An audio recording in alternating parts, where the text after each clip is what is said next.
The sun had just begun to kiss the top of the lake, casting its golden shimmer across the quiet ripples of Morningdale Estates.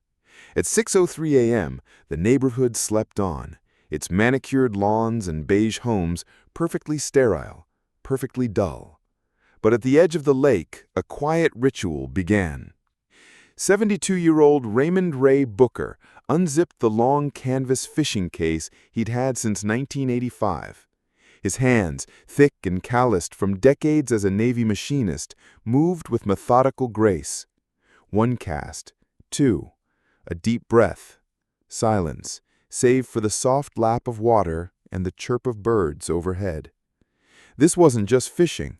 This was communion. He'd come to this lake every Saturday for the past 3 years. Ever since he moved in with his daughter Monica after a mild stroke, the lake had been his church. And though he technically wasn't a resident of the Morningdale Estates HOA, the public trail looped near the water, and the small dock extended into a section declared shared community use by the city. Ray had the paperwork, just in case. But at 6:07 a.m., his peace ended. From the crest of the walking trail came a sharp voice, unmistakably laced with the kind of sugar that curdled on contact. "You there! You can't fish here!" Ray turned slowly, squinting in the morning light. The woman wore a coral tracksuit, a whistle around her neck like she was coaching a fifth-grade soccer game. Her peroxide blonde hair was slicked back in a ponytail so tight it looked like it could pull the corners of her mouth into that permanent sneer she wore. "You don't belong here. This is private HOA property." Ray gently reeled in, not in a hurry. "It's public access, ma'am. Shared easement since 2009. I have the papers in my tackle box." Karen, though he didn't know her name yet, of course, it was Karen, snorted. "Don't play smart with me. I'm the HOA vice president, and I know this area. You're trespassing. And fishing? That's illegal here." "It's not," Ray said, cool as the lake, "and I'm well within my rights." Karen's eyes narrowed. "I'm calling the police." Ray shrugged. "You go right ahead." 3 minutes later, 2 patrol cruisers rolled up the gravel drive. Officer Jenkins and Officer Ramos stepped out. Local, white, young, and visibly uncomfortable, the second Karen started waving them toward the dangerous man with a fishing pole. "There, him," she pointed like she was calling in a drug bust. "He's been lurking around here for weeks. I don't feel safe. He doesn't even live here." Ray stood up slowly, hands open, rod lowered like a flag. He didn't flinch. He'd seen worse: Vietnam, ship fires, even a mugging in Detroit that ended in a broken wrist and 3 stitches. This was just noise. "Sir," Jenkins said, cautious, "can we talk for a second?" "Of course," Ray said, calm as the lake. "My ID's in the tackle box, right next to the permit from the city. You might want to read that first." Karen rolled her eyes. He probably forged it. Officer Ramos took the papers, reading through the legal jargon. His brows rose. Officer Jenkins, you might want to see this." They read it again. Karen stepped closer, trying to snatch the paper. "Ma'am, please step back," Jenkins said, holding a hand up. Ray didn't smile. Not yet. But the moment Karen's eyes flicked over the highlighted lines, something shifted. "Shared municipal easement," Ramos read aloud. "Public fishing allowed. Dock maintained by the city for joint use recreation." He looked up at Karen. "Ma'am, he's within his rights." "That can't be right," Karen snapped. "I'll call Councilman Leeds." "Please do," Ray said, finally cracking the faintest grin. "He's my godson." Karen blinked like someone had unplugged her brain. "You're lying." "No, ma'am. I helped raise him. Changed his diapers. Was there when he won his first debate. Look him up. Elijah Leeds, District 14. We go fishing here every other Sunday." The silence was as sharp as a slap. Karen turned bright red. "Well, I'll still be filing a report with the HOA. This isn't over." Ray nodded slowly. "No, it's just beginning." By the time the police left, Karen was fuming. She stormed off toward the HOA clubhouse, dialing her phone with frantic energy. Ray, meanwhile, packed up and went home to Monica's house on Elderberry Lane. He didn't mention the encounter. He didn't need to, because Monday morning, something arrived in his inbox from Elijah Leeds, a forwarded memo. Subject line, Review requested. Morningdale Estates HOA attempted easement encroachment. Ray read it, then read it again. His smile widened. Because that easement, the one Karen was so hell-bent on protecting, turns out the HOA had been in quiet talks with a real estate developer, Everbright Homes. They were planning to sell off parts of the easement to build 6 lakefront condos. They'd been pressuring the city to reclassify the dock and a section of the trail. But Elijah wasn't having it, especially not after hearing what happened to his Uncle Ray. By Wednesday, Elijah was sitting across from the Morningdale HOA board in a tense, city-led legal mediation. Karen was there, of course, in a crisp white blazer like she was on trial for war crimes. Her hands trembled. The board president, a balding man named Harold Greeley, spoke first. "This is all a misunderstanding. Mr. Booker wasn't harassed. We merely enforced the HOA's private property rules." Ray, seated next to Elijah, leaned into the microphone. "I have lived in this county for 50 years. I built turbines for the Navy, taught engineering at the community college, and helped mentor youth from this very neighborhood. I was told I didn't belong because I was fishing, because I was black. Let's call it what it was." The room fell still. The city attorney cleared his throat. And now that racial profiling has entered the discussion, well, the implications for Morningdale are quite serious. Karen tried to interject. "I didn't see race.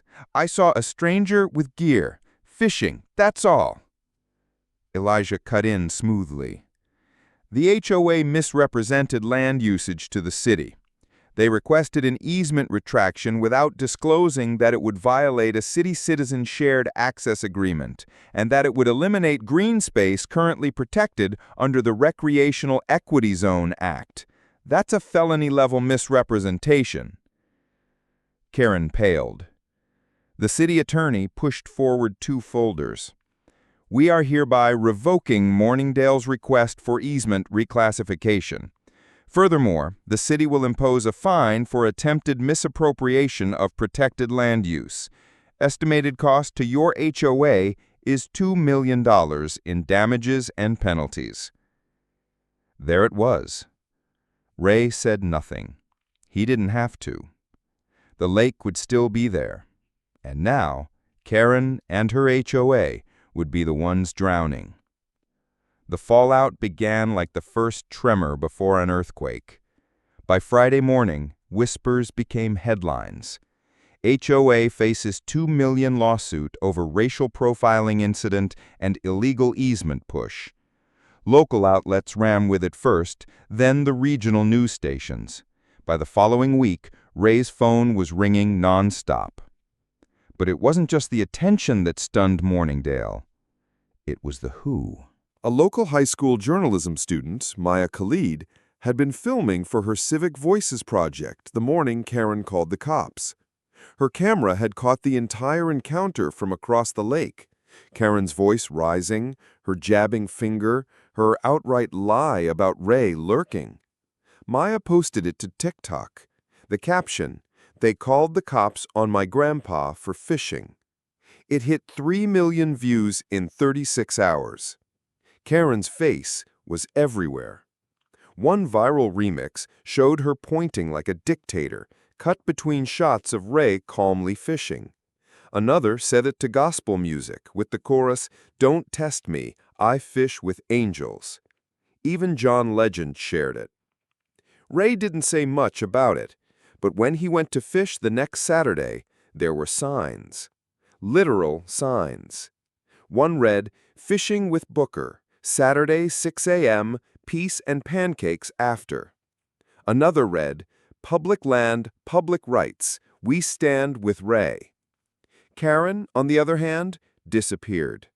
Sort of. She claimed she was taking a break for personal health, but in reality, the HOA board had forced her to step down. The board president, Harold Greeley, tried to salvage the situation by holding a town meeting in the clubhouse gymnasium. It was a disaster. Dozens of homeowners showed up, furious, not at Ray, but at the board. "I bought here because of the lake," one man shouted. "Now you've jeopardized it with some backdoor deal and embarrassed the entire community."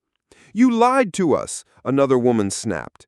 "The easement was city-owned but under review, and you harassed a veteran, a black veteran." The board squirmed. Greeley tried to shift the blame. "We didn't know Mr. Booker was a veteran at the time." "Would it have mattered if he wasn't?" someone fired back. The room clapped. Ray didn't say much about it, but when he went to fish the next Saturday, there were signs. Literal signs. One read, "Fishing with Booker, Saturday 6 a.m., peace and pancakes after." Another read, "Public land, public rights. We stand with Ray." Karen, on the other hand, disappeared. Sort of. She claimed she was taking a break for personal health, but in reality, the HOA board had forced her to step down. The board president, Harold Greeley, tried to salvage the situation by holding a town meeting in the clubhouse gymnasium. It was a disaster. Dozens of homeowners showed up, furious, not at Ray, but at the board. "I bought here because of the lake," one man shouted.